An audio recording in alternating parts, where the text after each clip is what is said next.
Hey guys, welcome to the College Alternative Podcast. Today I had the wonderful opportunity to talk with Mark Bell. He is the owner and operator of Super Training Gym out of Sacramento, California, and he is also the guy who developed the product called the Slingshot. And now the Slingshot is a product that helps prevent injuries in the sport of powerlifting, weightlifting, etc. So today we're going to be talking about three main things. The first being, how can you develop a brand for yourself and for your business and product? Very, very important in today's world. The second thing is, how can you develop perseverance? Let's face it, guys, you're starting up a new business, you're trying to push out a new program. Not everything is going to go hunky-dory. All right, so how do you develop the perseverance and essentially the hard-headedness to get past that? And the third and final thing is how to play to your strengths. First of all, what are your strengths and how do you lift them up to the forefront? So enjoy the show, guys.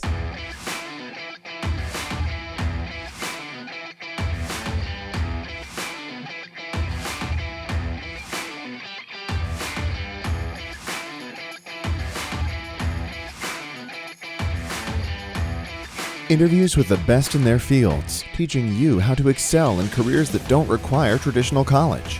You're listening to the College Alternative Podcast. Insider tips and advice, straight from the experts. And now, here is your host, James Christian. Hello and welcome to the College Alternative Podcast. I'm really excited today, really excited. Today we have Mark Bell on. And for a lot of you guys... everybody? Hey Mark, how's it going, man? Going great, man. And Mark, just having you on is really wonderful. You've done a lot with your life so far.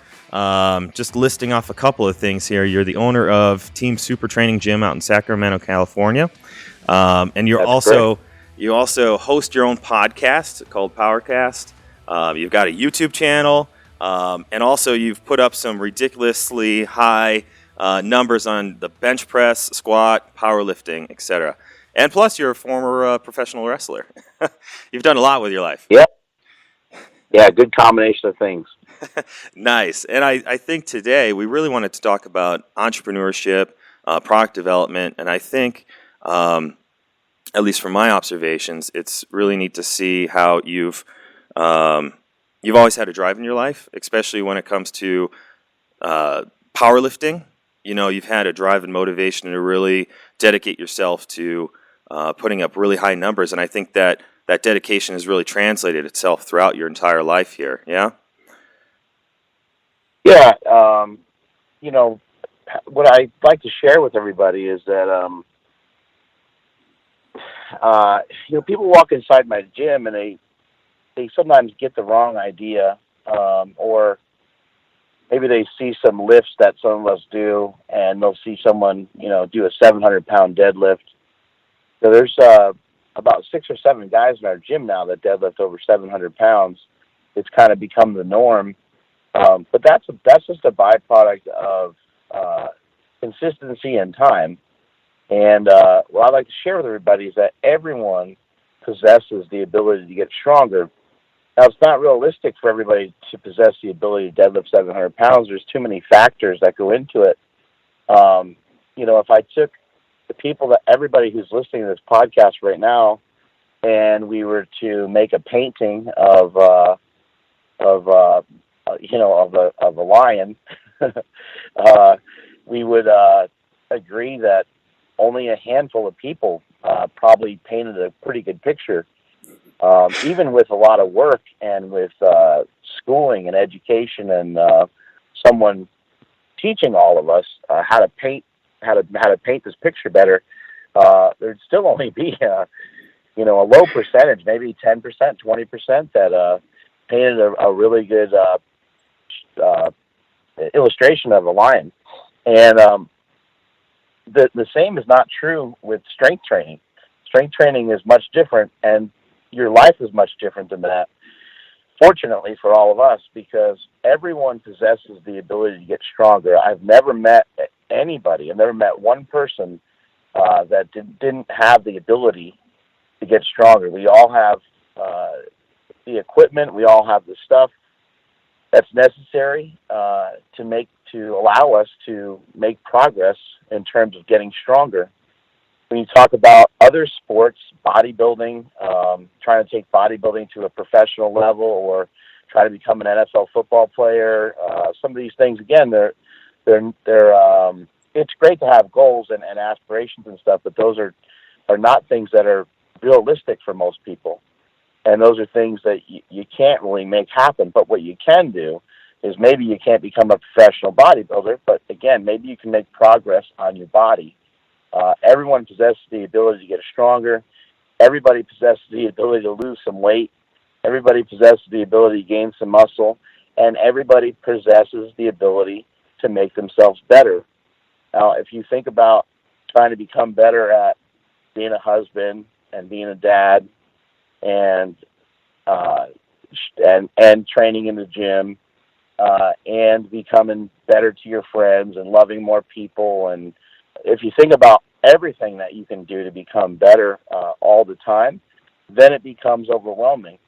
But if you just pick one thing off at a time, then you'll get there slowly but surely. So again, everyone possesses the ability to get stronger, and everybody possesses the ability to get better. Mm-hmm. So you're definitely a business owner. You're an entrepreneur out there.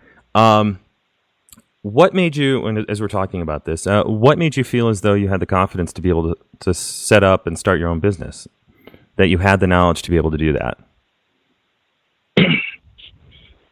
I think number one of the big factors is I have had, and I don't have advice on where you can get this from, but I've just had a lot of love in my life from my parents, and I am really just truly blessed, and I will never underestimate the value of good, just great parents. My mother and father have been just great role models for me, great inspirations for me, and even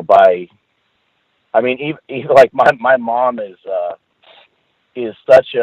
so pro for her kids that she's anti everybody else. Nobody else can do anything good but us. She's over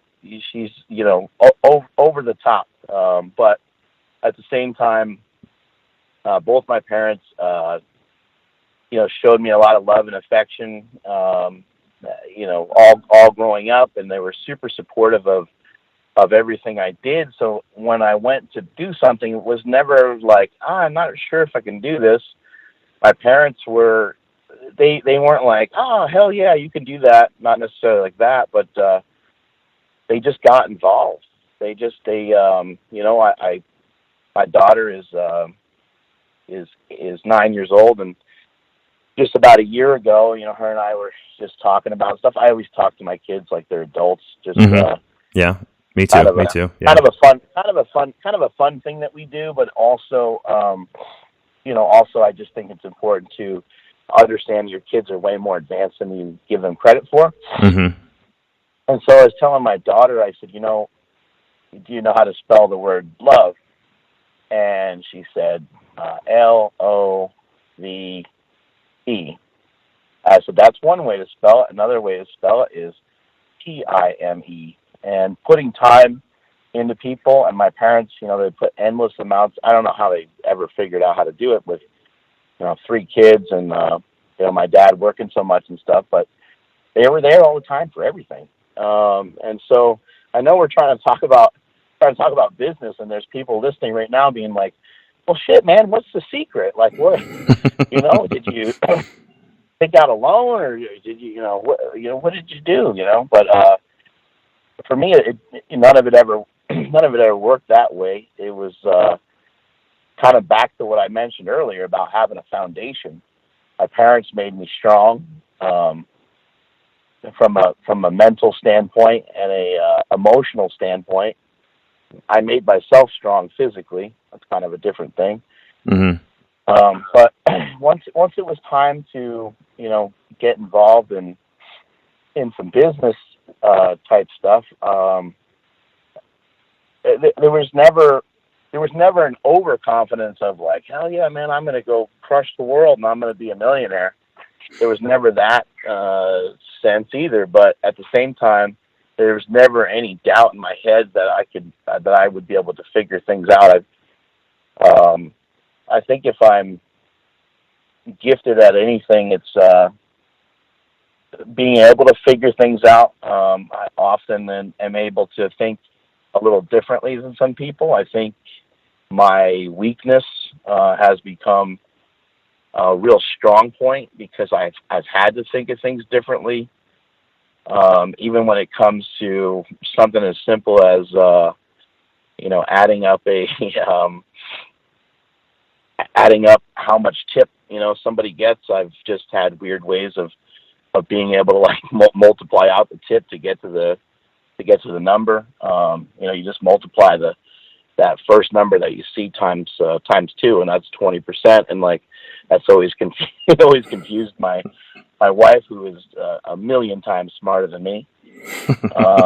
And then also too, just for every $100, it's $20, and just things like that. Like it just simple stuff. But I have just kind of taken those principles into some other things that I've done, and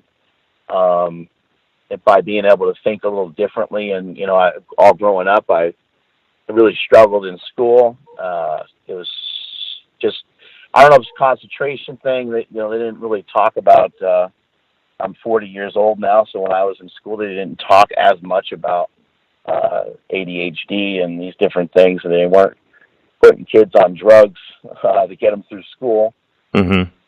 And so I ended up in some different classes and stuff with some kids who had some disabilities, and I never like sat in those classes and was like, man, like I'm so dumb, like this is never gonna, like, I don't know, this is never gonna work for me.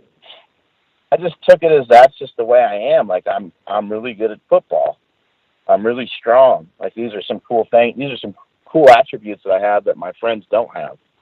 And I kind of was always the one to look on the brighter side of things rather than, get all sad about something that I didn't have. I'm not in this advanced math class. I always knew for me that wasn't going to be any sort of answer or anything like that. So my weakness of not being great in school. I just remember like certain things in school, just where it might take another kid half an hour to go through something. It took me 4 hours, and even with like the help of my dad, and my dad. I remember one incident in particular where my dad just like broke down one night. He just like he just started crying because he cares so much about me, and he like didn't understand why I wasn't understanding what he was trying to teach me. My dad's an accountant. My dad can whip through numbers. Oh yeah, like, I could see that. Yeah.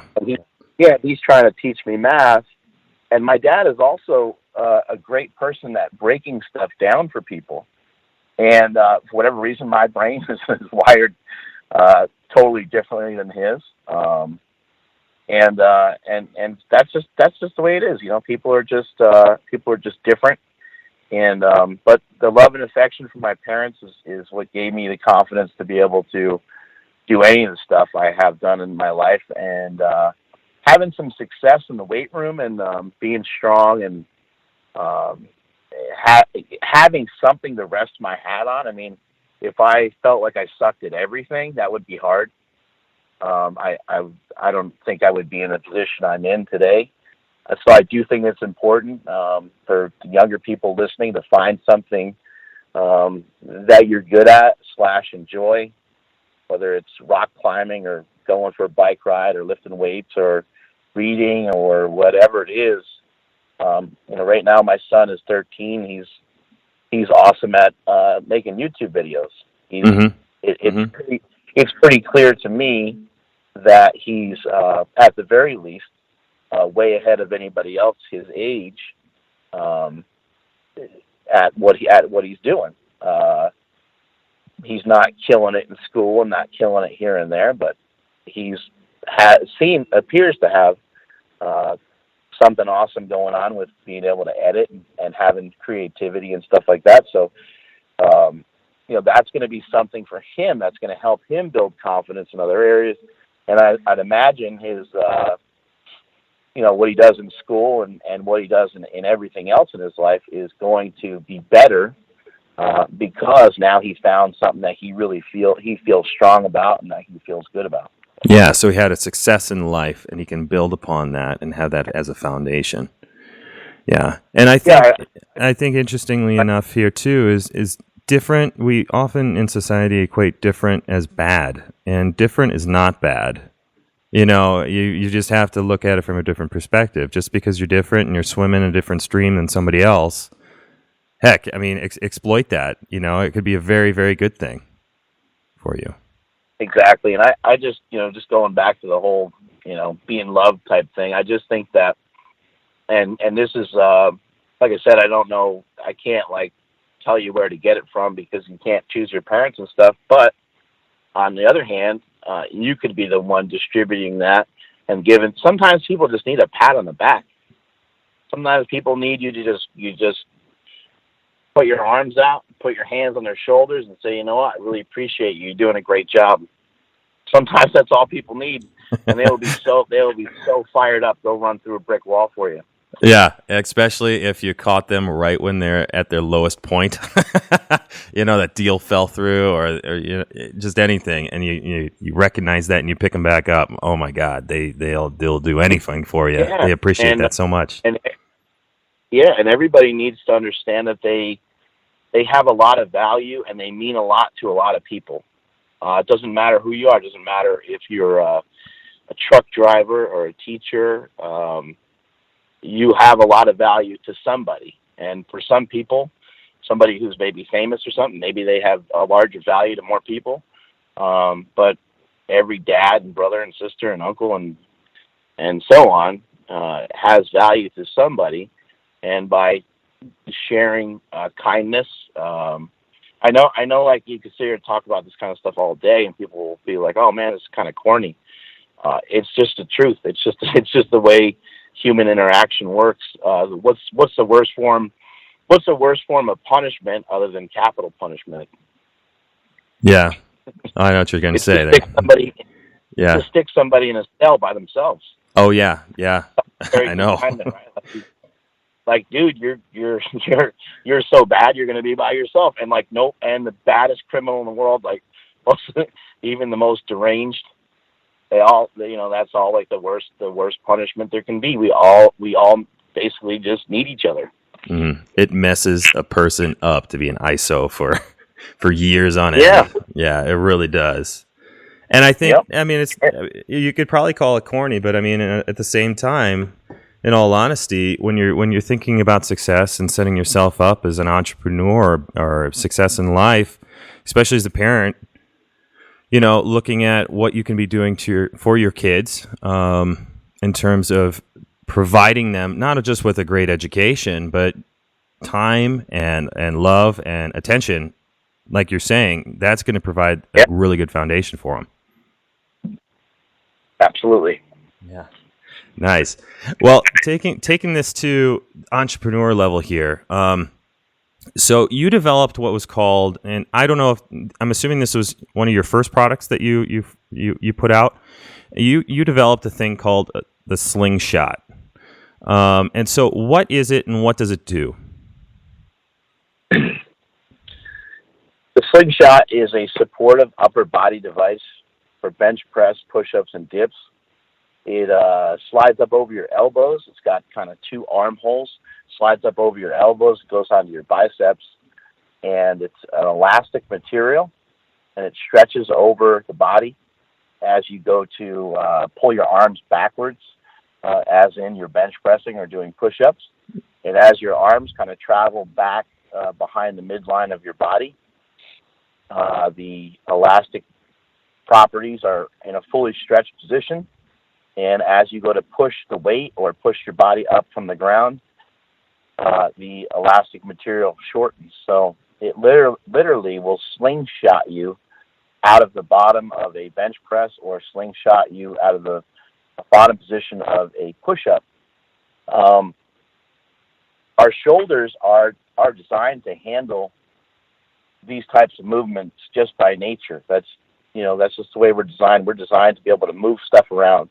We're designed to be able to handle some external loads and things like that. But we're not really designed to do some of the crazy stuff that we do in fitness, and Yeah. to overload the body in a position such as something like a bench press, or even like a weighted dip. There's some limitations to what the body can handle in certain positions. But the basics of it are where you're the most vulnerable, where you're in the least advantageous position of a bench press, a push-up, or a dip, where your shoulders are kind of pinned back behind your body. The slingshot is giving you assistance through that range of motion. And it's kind of a gentle assistance depending on, we have invented a few other types of slingshots that are made out of some stiffer material.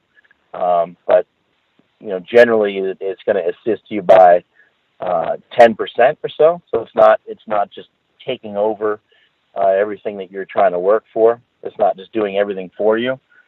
It wouldn't be all that much different than having somebody spot your elbows the way that you've seen people spot elbows on like incline dumbbell bench press, where somebody's kind of pushing on the back of your arms on your triceps to help you stabilize the weight a little bit and help you kind of lock the weights in. Mm-hmm. But what the product does, and the problem that it solves, is it solves your shoulders from being in a crappy position at the bottom. It helps kind of take over in that position. It also can help you work around and through injuries. Many people that have bench pressed for years, or just have been in a gym for years, a lot of times you'll end up with shoulder pain, elbow tendonitis, golfer's elbow, tennis elbow. All these different things can happen with kind of overuse injuries. And many stronger lifters over the years, guys that want to push a lot of weight and be a power lifter or just a strength athlete in general, have even torn triceps, torn pecs, banging up their shoulders, tearing the rotator cuff, and so on. And the slingshot will allow you to handle more weight for more reps and more sets. When you're able to do more weight and more sets safely, you're able to handle a lot more work. And that's actually what makes you stronger, is to be able to handle more work over a period of time. Not too much different from conditioning. Mm-hmm. If you were to run a quarter mile today and every week you added a quarter onto it for a little while, well, you'd be in better condition than you were several weeks before, because you were able to handle more work. And so I think that one of the mistakes people make in strength training is they think that by more work they're always just thinking more weight, and it doesn't always have to be more weight. It could also be more sets. It could also be more reps, or you can also just do things more frequently. We can get into more detail on that a little bit later, but that's kind of the way strength training works. And so by using a product like the Slingshot, you're protecting yourself before you wreck yourself, and you're lifting in a lot better position for the entire day. So it's also teaching you good form, because a bench press or push-up should be done with your elbows tucked in towards your body and not flared out away from your body. That puts too much stress on your shoulders. You want the elbows in close to your body, and the Slingshot will help your form and technique as well as protect you. And see, here's the nice thing too, and this kind of draws back to the first part of this podcast, which is, you weren't necessarily good in certain areas in your life, but you really recognized that you were good in football, you were good in the weightlifting category, and you were able to take that experience and take that foundation and utilize that and say, hey, there's a problem here. I might not be great at math, but I don't need to be, because I found the one area that I've been really good at, and I found a problem, and I can use that to solve a problem and create a business out of it. Yeah, absolutely. And I had the idea for a long time, and I had some people tell me that it wasn't a good idea, and so on. Yeah. So how Yeah, did so you know? those, How did you know it was a good? There was a need actually for the product. You know, you listened? There were certain people that said no, and certain people that said yes. How did you choose between the two and actually go for it? let's see. A defining moment that occurred was let's see. Yeah, there was some resistance from some. I went to some like larger companies, or I should say, just large companies in the fitness industry, Mm-hmm. and talked to them briefly about the concept without sharing too much, obviously. And they were like, "Oh, I don't understand," And at the time, all that was around was a powerlifting bench shirt, which is this really crazy tight thing that you can put on, and you need like it's for competitive powerlifters, and it's like overly supportive. It can help you bench press like 100 pounds more than your max, and it's super tight and it hurts and it's expensive. And so one of the companies I went to was already in the powerlifting space, and they basically said, why wouldn't somebody just buy a bench shirt? And they didn't understand that I was trying to like commercialize something a little bit more than it just being in the powerlifting space. And so I never really took that as like, oh man, it's maybe they're right kind of thing. Oh, okay. But So as the doubt never actually entered your mind.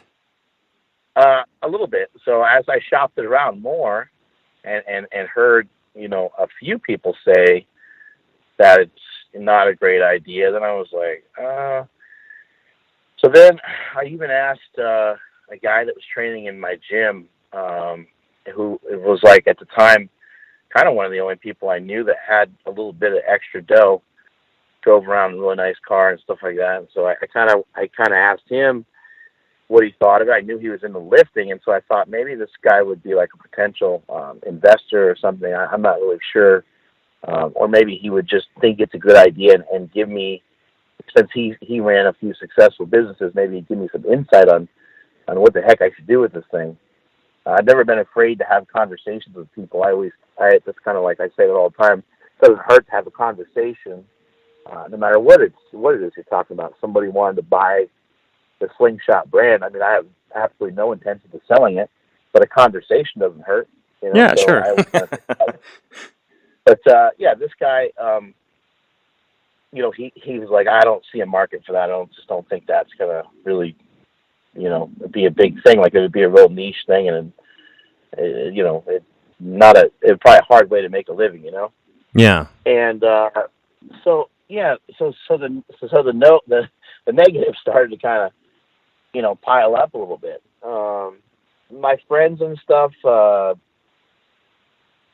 they're just not built the same way I am in terms of like creativity and stuff, and so not everybody got it. And then my oldest brother, Mike, he had drug addictions, and he's bipolar and a bunch of other stuff kind of combined, and he ended up passing away. And when he died, it was maybe just several days after, or maybe even it's hard for me to even remember because like some of that shit's kind of blocked out. But Mm-hmm. maybe even several weeks after he passed, I had a dream, and I thought I was dreaming. I didn't know what was going on really, but I was sleeping. I was in bed, and I heard a voice in my ear, and it like freaked me out. Like I woke up in like a cold sweat, and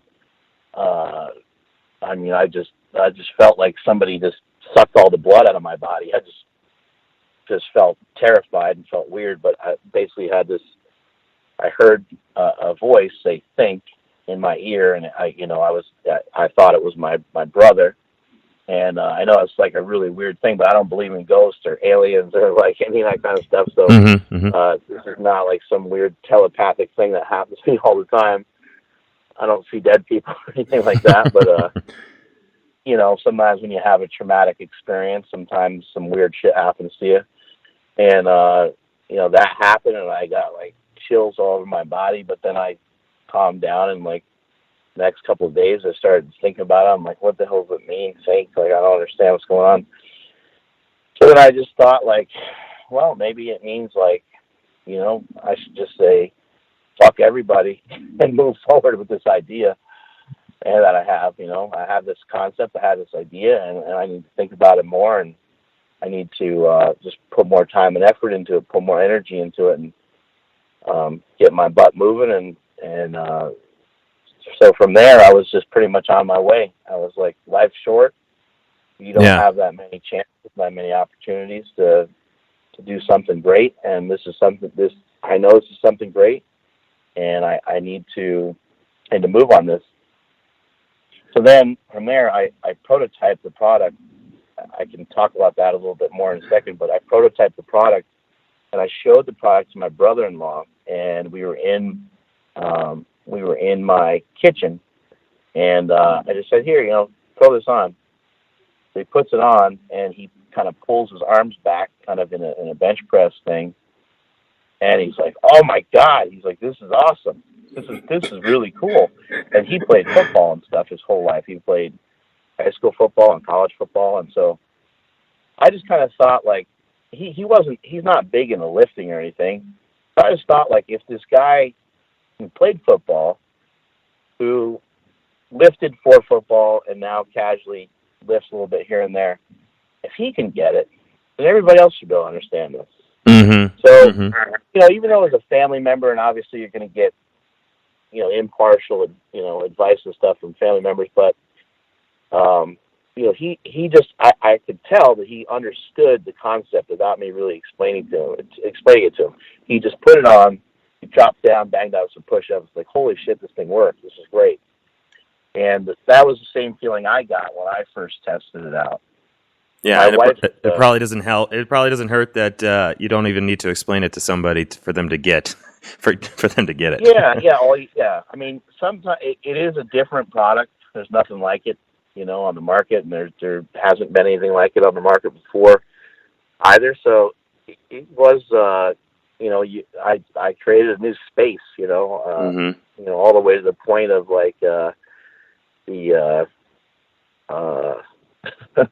I created an entirely new category for when the product even gets imported into the United States. They didn't know what to call it. So, Nice. That's always good.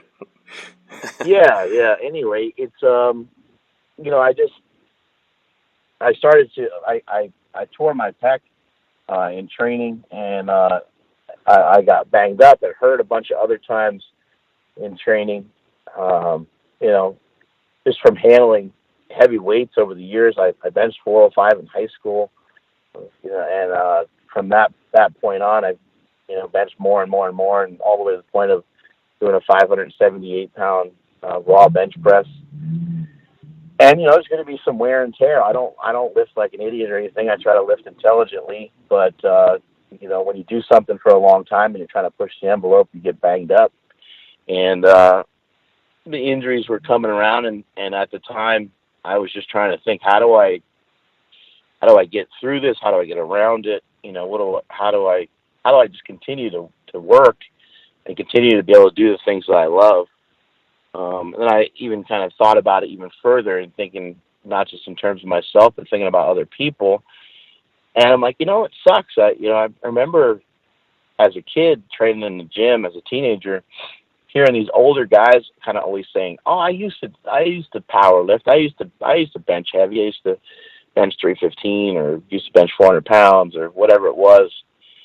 And I always used to think to myself, why do they always say they used to? Like, why can't they still do it? Why everyone just freaking falls apart at some point, I guess. And so, that was the original intention of the Slingshot was, for me to be able to train through stuff and around stuff, and then also for me to be able to help out some other people. And I messed around with a bunch of bad ideas that didn't work. When you put your shirt on in the morning and you just put the shirt just over your arms and not over your head, that's actually kind of the original concept of a Slingshot, is your shirt not being on all the way. And I tried that out with a few different types of shirts. I got some Under Armour shirts that were super tight, spandexy material, just to see if the stretch across my chest would give me any support as I went to press the weight back up. And it really didn't do much, and it actually hurt more than it helped. It just, left some raspberries on my arms and stuff. It pinched me pretty hard. But it did, as I brought the weights down, I did notice some support. So I was like, okay, supporting your arm seems to be where it's at. I need to kind of explore this a little bit more. My dad and I started messing around with some different stuff. I was messing around with some different old powerlifting products I had, knee wraps and things like that, and different forms of stretchy material that are basically just a lot stronger than an ace bandage. Mm-hmm. And I took a wrist wrap and wrapped it around one arm, and took another wrist wrap and wrapped it around the other arm. I had my dad hold the Velcro in the middle, and as I brought my arms back, the stretchy material of the wrist wrap stretched across my chest, but then the Velcro snapped and hit my dad in the face. Oh, no. And if you can envision that, I'm like 6 feet tall. My dad's like 5'6", so he's like a perfect height to get hit right in his face. And, he's like, well, shit, that didn't work. And I was like, Let's stop this right now. This testing is not going well. yeah, exactly. And I was like, no, that was it. That was perfect. That's exactly, that's exactly what I need to be doing. And so that's exactly how it should feel. And so I, from there, started to kind of play around with some different ideas of what the product would look like. And my wife is a swimmer, and she has a friend who makes swimsuits. And so my wife's like, oh, she can sew and do this and that. So I just got a bunch of material. I took it to her and said, here's kind of what I'm looking for. And I met her at a Starbucks. You can see how complicated the story is. I was in pain. I was trying to fix it. And I basically wrapped myself up like a mummy. But I went to this woman and kind of told her what I was looking for. And she's like, okay, well, we can meet, next week. I'll have it done by next week, and we can meet again. So we met again at Starbucks.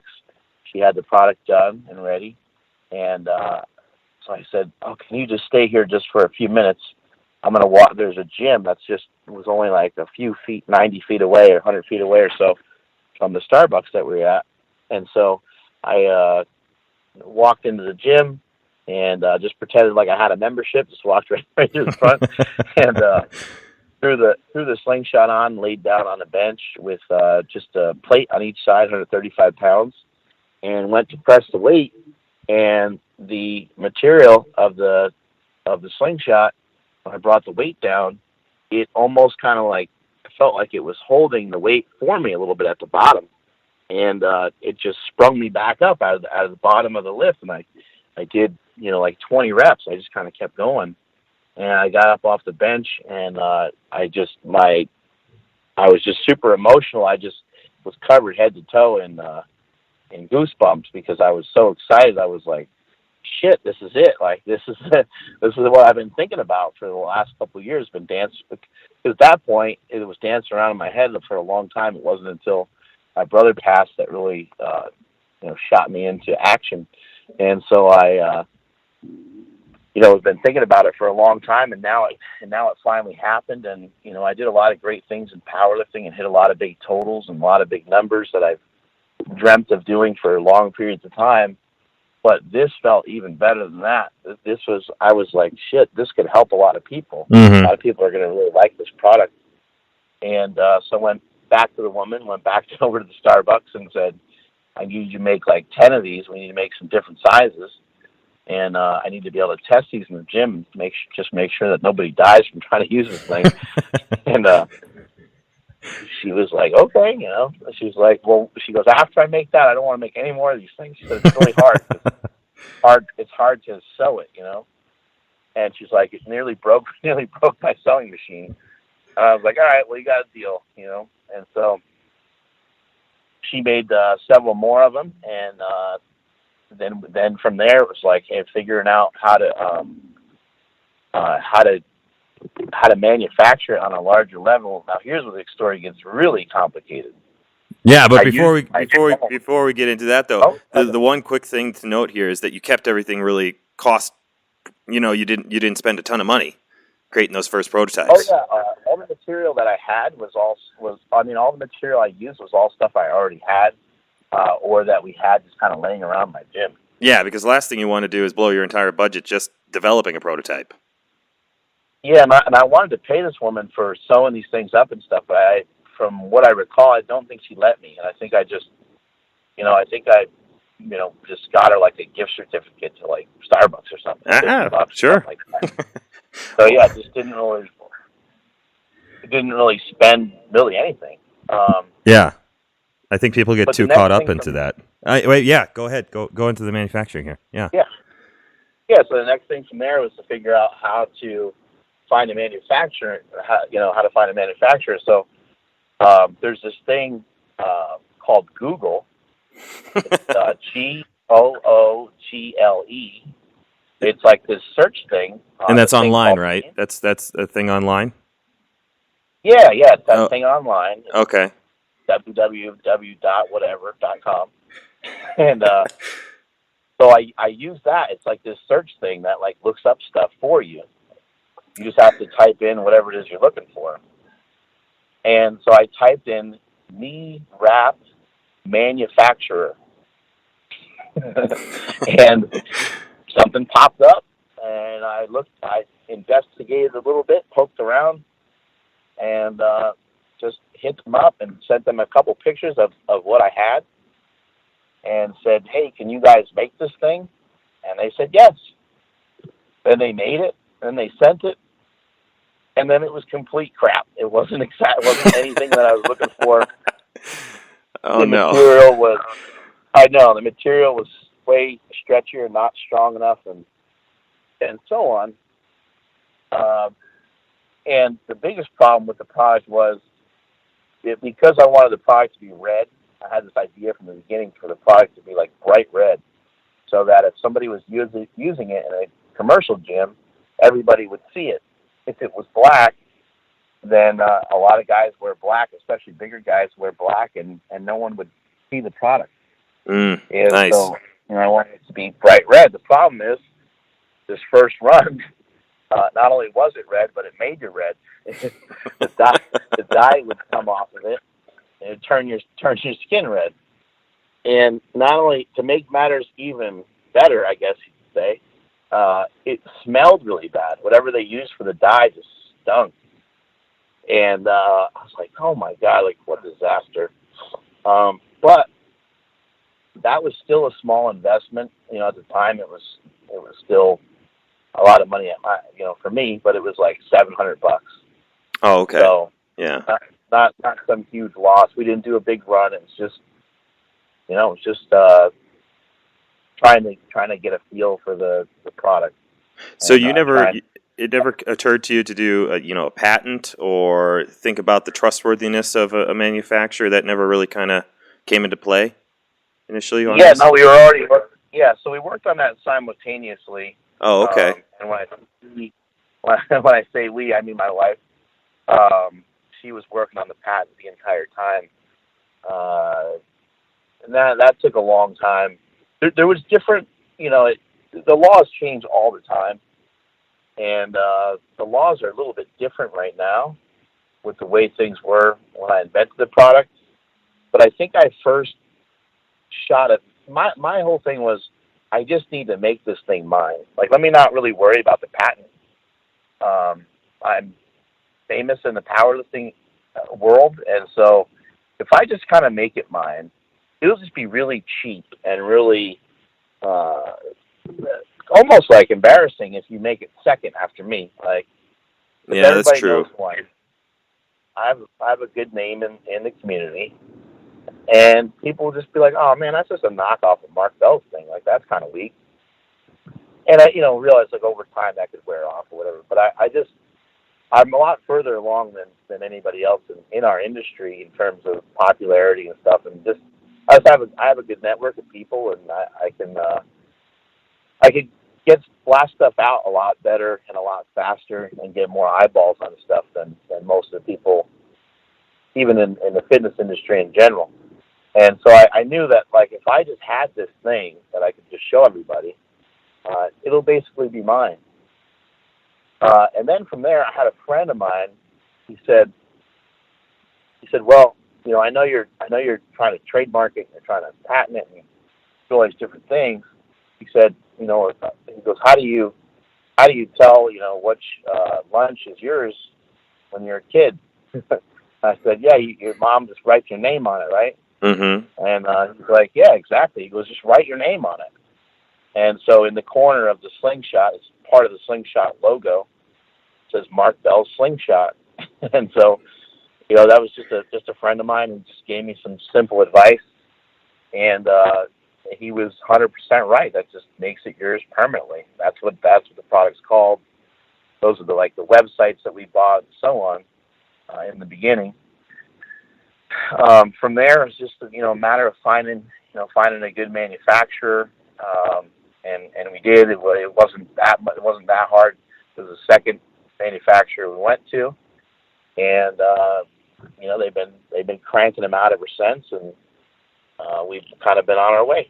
Nice. And you were already thinking about marketing there too. When you put Mark Bell on there and you make it bright red, it's hard for people to miss that, and it makes it very, very easy to find it. Yeah, like I mentioned earlier, I just like everybody else, like anybody listening right now, I definitely have my weaknesses, but your weaknesses can help make you strong in other areas. I mean, think about somebody who's blind. I mean, that is a very unfortunate thing that they can't see, but a lot of times they can hear really well. There's all kinds of things like that. There's people that are missing an arm or missing a leg, and then they build up strength somewhere else. It's again, obviously, a traumatic thing to have, and that's a different example but you kind of get the idea that we all have the ability. We all have these abilities inside of us, and we tend to look at other people and marvel at what they have, and we have a lot of strength inside of us. It just might play out a little bit differently than the next person. Mm-hmm. Mm-hmm. I would totally agree. I would totally agree with that. And trying to be someone other than yourself probably is ultimately going to maybe not kill you, but you're not going to excel like you would if you're going into something that you really actually are proud of and have a natural inclination for. So absolutely. Yeah. Nice. And so it's also nice here too, because you already had that prior experience in the powerlifting world, so you could use that for your marketing. And correct me if I'm wrong, you almost had your own brand at that point in time, even before you came out with the Slingshot, right? Brand for yourself? Yeah, I mean, an important thing to note here with my story anyway is that I was doing all this before I ever made any money off of it. I'm trying to make sure I'm saying this right and that I'm truthful. I wasn't really ever trying to make any money, off of what I was doing initially. And what I was doing initially was just powerlifting. And then I was powerlifting, and then I had a powerlifting gym. At the time, the gym had a membership fee, but the spot itself cost a certain amount of money, and we only had about 20 lifters. Powerlifting is actually very popular nowadays, and when I first started my gym 10 years ago, powerlifting was really nowhere. Mm-hmm. It was not very popular, and now the gym is free because I can afford it to be free due to the fans of the Slingshot. Thank you, fans. And every member of my gym thanks you as well because the gym's free. But part of the reason for the gym to be being free is just that it's just a way for me to kind of pay back to the community. Anyone can come to my gym. All we require is an email. You email us ahead of time, and then the other thing we require is that you come in there and work hard. That's pretty much all we need. But Yeah. The whole thing has taken a long time to build up, and there's kind of that saying about the like iceberg. You only see the iceberg in front of you. You only see what's above the water, and you don't see what happened. You don't see, the iceberg is probably even larger under the water than it is out of the water. You don't always see that work behind the scenes. So people might see me in muscle and fitness, or they might see my YouTube or wherever it is they see me, and they're thinking, oh man, that's cool. Like, he kind of came out of nowhere, and it takes, there's that saying that takes 10 years to become an overnight success. That's definitely me. It's taken 2 decades to kind of get there, and I can't really advise other people to take my same path, because it's sort of just a different thing. I like I said, I started lifting when I was 12, and it's just something I fell in love with right away. But what I can advise people to do is to just try to find something that they really enjoy, find something that they are, a lot of people say to try to find your passion, and I think that's hard to define sometimes, what you're passionate about. And if you're listening and you don't think you're passionate about much, don't be worried about that. Sometimes that even takes time. There's this kind of middle ground of being like 18 to almost all the way until you're 30, of like just kind of not sure what the hell you're doing, or am I going to go to college? And if I go to college, what am I going to do after? And then people get a degree and they don't know what to do with that. There's just all kinds of confusion through those ages. But find something that you enjoy, and find something that you can do. And if you have to have another job in between to make ends meet, that's fine as well. But for me, I've kind of always been a dreamer. You kind of asked about the confidence thing, and I said love was a big part of it.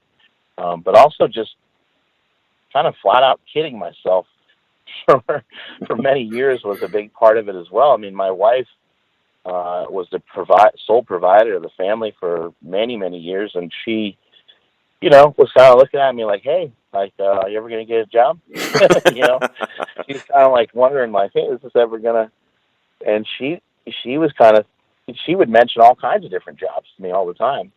And it just didn't, it wasn't me. It didn't fit the plan that was in my head, even though nobody else knew what the hell I had going on. It's just that I've always kind of dreamt big, and always I just am a weird person in a way. To the sense I always just, I'm like, yeah, it's gonna be fine. And I even just say that a lot. It's gonna be fine. It's gonna work out. And just as an example, I was just down in L.A. at the Los Angeles Fit Expo, and we took an Uber, and I needed the Uber driver basically for the whole day. And the guy's like, oh, we can't really do that. And I said, listen, I need you for the whole day. I don't want to try to keep using my stupid Uber app and wait 7 minutes and then see that you're further away, and then all this other crap. I was like, I'm going here, I'm going there, and I'm going there. And I said, I'll pay you for each trip that we do, and I'll even overpay you for each trip that we do. And he's like, okay, deal. And so I left all my stuff, all my luggage and everything, clothes and everything I brought with me, in his truck while we went to eat and did all these other things. And my team was all worried about it. Like, you can't leave your stuff with an Uber driver. I was like, man, it'll work out. It'll be totally fine. And so I text the guy, and sure enough, he pulls up, and I was like, see, told you guys. I'm just, and maybe that's not the smartest thing to do, but I'm just that way. I'm just that way kind of all the time. So Nice. I Well, just always feel that things will work out. If I just keep working hard and I'm nice to people, then shit's just gonna work. It's just all gonna happen. It's a byproduct of all that hard work and stuff. yeah. And I think maybe you're understating it a little bit, how much hard work you probably put into it, and really the passion that you put into it. I mean, like we were talking about before, luck loves hard work, and it's quite evident with what you've been able to do in the powerlifting community and your business. You know, the amount of hard work that you've done in the past, we'll probably never know.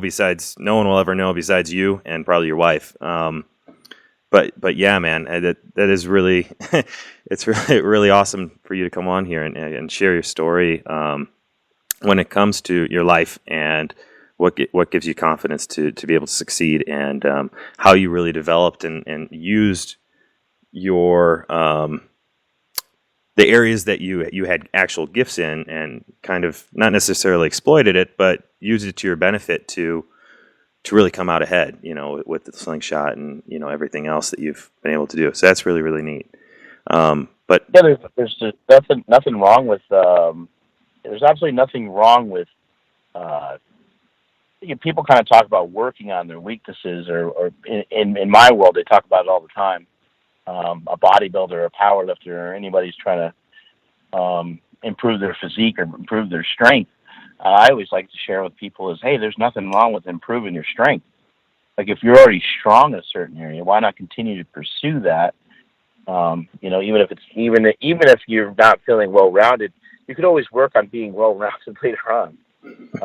I don't read books. I've never read a book to completion. One of the few books I've done some audio books before. It's just not my thing. I'm not into it.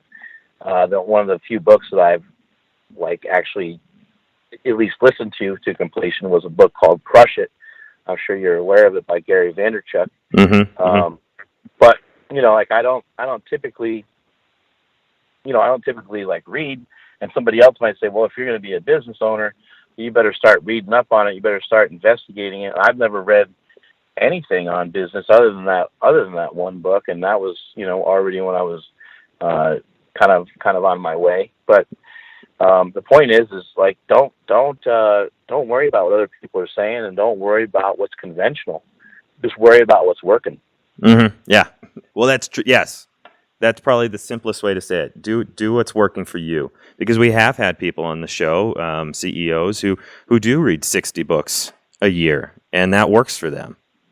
And right. there's nothing wrong with that, and there's nothing wrong with not reading books, so long as it's working for you, so long as you're seeing positive growth. There's a lot of different ways to learn things. I think we can all agree upon that. You can learn it by doing it. You can learn it by reading about it. You can learn it by listening to this podcast. You can learn it by YouTube. Again, just all going back to the very beginning of this conversation, we all possess the ability to get better, and you just chip away day by day. If you want to learn more about business, maybe that means that you rub elbows with successful business owners. Try to find people that'll lift you up. It's pretty brutal to be the one who has to lift everybody up all the time. But try to get around people that inspire you, that get you excited. Get people that are maybe on a different level than where you're currently at in something that you want to do, real estate, just any sort of business. Try to find somebody that can elevate you, and you'll continue to be successful. Nice. Well, again, Mark, thanks for coming on the show, man. I really do appreciate it. For all you listeners out there, make sure to check out Mark's YouTube channel.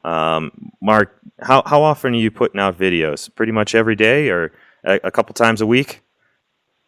Yeah, we're very active with the videos that we put up. I would say probably almost every other day videos nice. Going up. There's a few thousand videos from me that are up. You're gonna want to check it out definitely, because what we did at the Fit Expo is unique. We were able to get a lot of the fitness personalities, both people who are kind of famous just for strength or for their physique, as well as entrepreneurs and people that are, famous for just being successful in the fitness space. So you're going to want to check it out for sure. You could just go on YouTube and you can just search my name. It's the easiest way to find it. Or you can go, it's just, the channel is called Super Training 06. So it's youtube.com/Super Training 06. Also check out howmuchbench.net for the best supportive gear on the market. Got slingshots, wrist wraps, knee sleeves, all things that can help you train through pain. Nice. I definitely always learn something new whenever I listen to Powercast podcast, and or watch all your videos on Super Training 06. I really do enjoy it. Like I said, I definitely learn something new each time. So again, Mark, thanks for coming on, man. I do appreciate it. I appreciate it. And if you were listening to this podcast, make sure you get off your ass tomorrow and do whatever it is that you're thinking about doing now. Nice. All right. Later, Mark. All right. Catch you later. Thank you. So I hope you guys all enjoyed the great interview that I had with Mark Bell today. Really, truly a wonderful guy. For all the show notes and transcript, please go to collegealternative.net. Not only do we have the show notes and transcript there, but we also have plenty of other podcasts on plenty of other topics, jobs, entrepreneurship, etc. for you guys to check out. So until next time, guys.